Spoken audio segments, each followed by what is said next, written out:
Hey, welcome back to Chapter 10 of Running with the Sun. Curiosity got the better of me.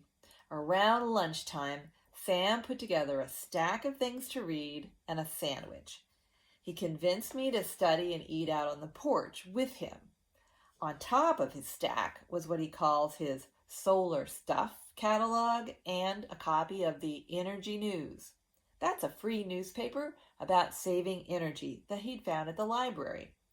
Somewhere in here, he declared, slapping the top of the pile, I'm going to find the answer to the trees and PV's problem. I wished I could feel so sure of myself. Then you'll have to stop spending all your time reading about composting toilets, I teased him. A little while back, Sam became obsessed with the idea that you could have a toilet that didn't flush and didn't waste any water. It was after we went to a nature center that had composting toilets. They weren't at all smelly or gross like a porta potty. I know everything I need to know about those now, he replied. I wish we could talk the library into getting them. Wow, Sam, I said, looking through the Energy News. Here's a NASCAR driver who has an electric car.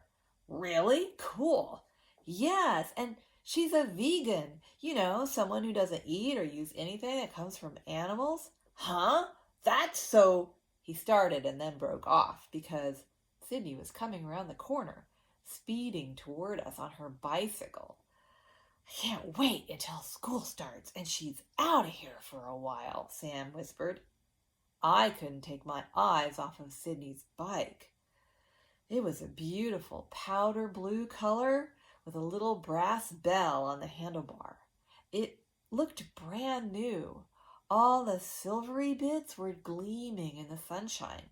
She rolled to a stop, right in front of our house. You think you won, but it isn't over yet, she declared. She wasn't wearing a helmet. That's illegal. Did her parents have any clue that she was riding around that way? I wasn't going to mention it, though, because that would make me sound just like her. That was only a little neighborhood meeting, she went on, jabbing her finger in the air toward us. We're going to take this to the city council. We're going to get a city-wide ban on bees and chickens. You just wait. I couldn't think of a reply. I was too distracted by the voice in my head that was saying loudly, I am going to learn to ride a bike. I am. Fortunately, Sam wasn't struggling with any raging inner monster of jealousy. He had a quick comeback. Okay, and then why don't you also ban birds from flying over and pooping on your head, Sydney? Sam said, laughing. The ice cream social incident where Sydney, Tessa, and her dad all got dive-bombed by a family of wrens that they had disturbed. Sydney's chin thrust forward and her face actually turned red. So Sydney blushes too? I only had a moment to take that in, though, because then she switched her laser beam gaze to me. I froze. I've heard your nickname is Squirrel.